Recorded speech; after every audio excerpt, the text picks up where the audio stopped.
What's up, Michigan State fans? It's Jacob Kotzenik here back for another episode of the Michigan State Spartans Insider Podcast. It is now Thursday, November 13th, 2025. And it's another game day now for Michigan State basketball. We're going to talk about that a lot here today, of course. It's kind of an intriguing one. I mean, there's always going to be some intrigue every single game. But this one's a little interesting in the fact that maybe it's not necessarily the opponent that's super interesting, but how Michigan State is going to handle said opponent. It's going to be Michigan State's number up to 17, number 17 in the country in the latest AP poll. And now we're going to see how this team handles some success. You know, a big win against Arkansas. Arkansas was number 14 at the time. Now, of course, Razorbacks are down to 21, I believe. Again, still a very big win. You scrape it out by 3 points at home. Again, that's a very nice win for Michigan State. I think down the line, once you start talking about seeding in the NCAA tournament, stuff like that, that's going to do some real good for Michigan State in those discussions, because I think Arkansas is going to be real good. They're really, really talented. So I'd imagine, if you say if Arkansas is a 3 or a 4 seed, having that type of win is going to be on that non-conference schedule. That's going to be huge. San Jose State, not necessarily going to be the same caliber of opponent, and that's okay. It's just. But the interesting part about it is that not only is you have that letdown set. As like, okay, we got past Arkansas. You look at San Jose State, and you're like, okay, that's easy, which can't be the mentality that you have if you're a basketball team. But you also have to worry about looking ahead to the next opponent. It's Kentucky. Kentucky just lost to Louisville the other day, but still, Kentucky's a blue blood in college basketball. It's a big name. It's the Champions Classic. You're playing it in Madison Square Garden, literally the basketball arena of basketball arenas. We're going to see if this team is truly focused on San Jose State, though, because San Jose State is a decent enough team, I believe, where you're not focused on them. They can get to you. I don't think San Jose State's going to win this game. I'll get to my score prediction later. Of course, I think Michigan State's going to win. Again, Tom Izzo, I believe, went to 84-1 while playing a home game in the month of November, which is still just an unreal stat. It's the second to last home game in the month of November. After they play Kentucky, it's Detroit Mercy at home on November 21st. Around Thanksgiving, they go down to Florida, where they play East Carolina, North Carolina, and Fort Myers. Those are neutral sites, of course. And then the next home game after Detroit Mercy is December 2nd against Iowa. Excuse me, but it's just that was one of the big themes of Tom Izzo's press conference on Tuesday. Is just, how do you handle this? He kind of called it like, I don't think he's doing this is a trap game for us. But he's like, I mean, he's done this for a while. He knows the definition of the word trap game. And this is kind of the classic one. It's a mid-major, not a very interesting name, sandwiched in between two very, very interesting names. You got a ranked team in Arkansas, coached by John Calipari, and then John Calipari's old team on the other end of it. Kentucky, they're number 9 in the country right now. They're going to dip before they play Michigan State because they lost to Louisville, but still it'll be another ranked team for Michigan State to go deal with. But looking at this game, though, specifically, that's good. But again, that's just a mental thing. Looking at the actual basketball side of it, it's one of the things I'm going to really be looking for in this game is some threes for Michigan State, because they only hit one in that game against Arkansas. And you can either look at it as this team isn't very good at shooting, which very well might be true, or this team is good enough that they can only hit 1 3 against Arkansas and win the game. Either way of thinking, I can understand it. It's somewhere in the middle for me personally, but it's only hitting 20% of their threes through 2 games. Again, 2 game sample size. Tough to hit the panic button on that. It seemed fine against Colgate. It wasn't great, but it definitely needed to be better against Arkansas. And it needs to get better in the future. The good news is that through 2 games, San Jose State has not defended the 3 ball very well. They've played 2 opponents, 2 teams that are not as good as Michigan State. They've lost to Utah on the road and to UC Santa Barbara on the road. Losing to either of those teams, if you're San Jose State, isn't embarrassing. They've kept it they've actually kept it competitive. Again, Utah's not a great Big 12 team, but they lost that game by 9. UC Santa Barbara is a pretty good Big West, team. That's a team they've made the tournament recently. I have memories of them playing in the tournament before. It's a better mid major than a lot of teams. Again, it's a road game too, but still the amount of threes that they're letting up is high.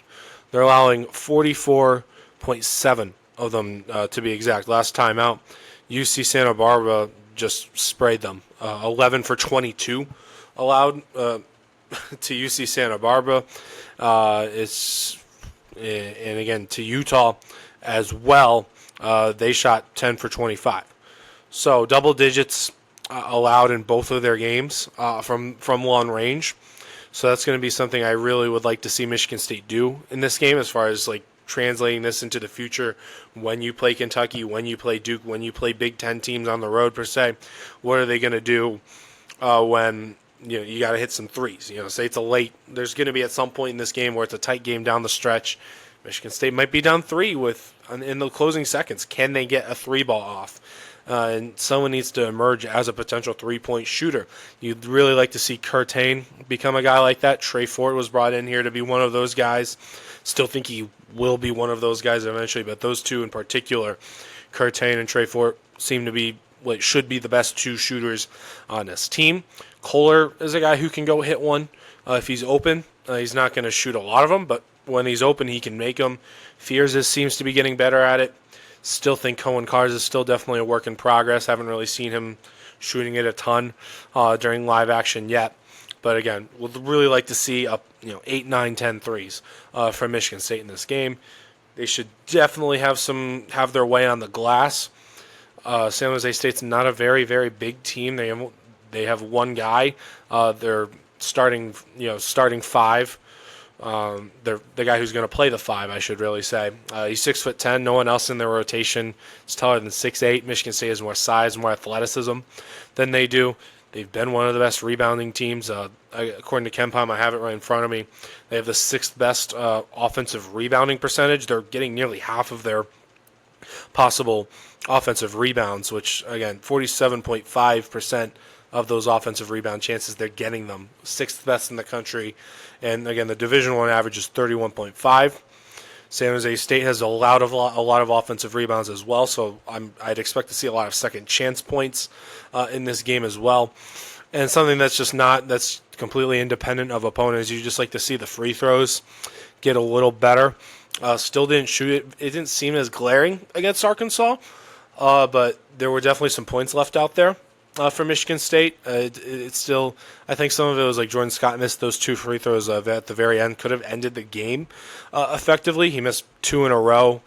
Izzo doesn't seem very concerned about him missing too many free throws. He says Jordan Scott's a pretty good shooter. We just haven't seen a whole lot go in yet, but they shot 69.2% of them, 18 for 26 against Arkansas.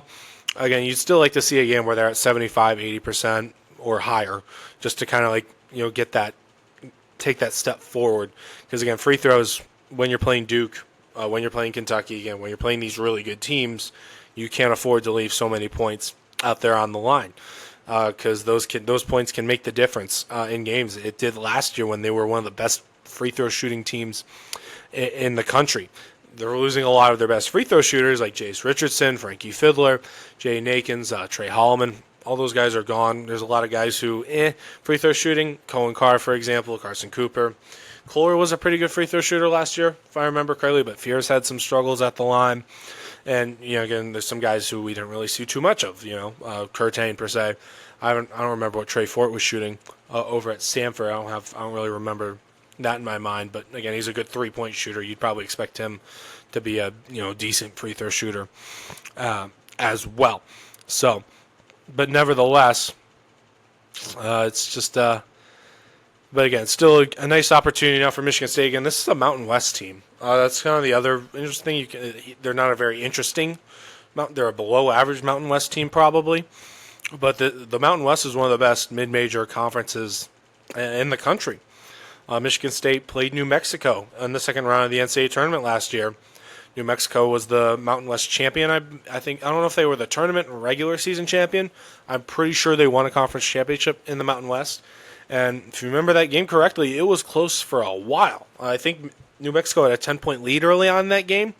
The Lobos gave MSU a good run of their money. Richard Pitino took he was coaching the Lobos last year. He's at Xavier now, but it's a good conference. This isn't, again, it's still one of those Izzo scheduling things where he's like, you should beat them, but they're not. This isn't all the way down at the bottom of the KenPom rankings. This is a team near the middle that has the potential to cause some issues. And again, they have a really good guard. San Jose State does. Trying to remember the name. Just he's averaging Colby Garland. He scored 51 points in 2 games so far this season. 25.5 points per game. Transferred there from Longwood, and he's not a great 3-point shooter. He's not, even though, well, I wouldn't say he's not a. He doesn't shoot a lot of threes. He's taken 3 of them through 2 games. He takes about 2 a game throughout his career, but made about a third of them last season as well. But he's going to be a dangerous guy for Michigan State to deal with. Probably going to see some Jeremy Fears on the ball with him. But it's like, I feel like in these upsets you often see like one guy. If San Jose State were to do some crazy stuff, it'd probably be Garland who makes Michigan State fans' heads explode. If this game's close, it's probably going to be because of him. Nevertheless, though, we'll see how the game goes. I'll be there. Thank you again, though, for listening to. Once again, though, I'm Jacob Katzanika. Thank you for taking your time out of your day to listen to me talk about this stuff, whether you're listening on Spotify, Apple Music, or if you're watching on YouTube right now, looking at my glorious face. Thank you once again, and continue to check back here for more podcast episodes, and I'll get all of our written content, including my own, at SpartanNation.com or Michigan State Spartans on SI, and I will see you guys around.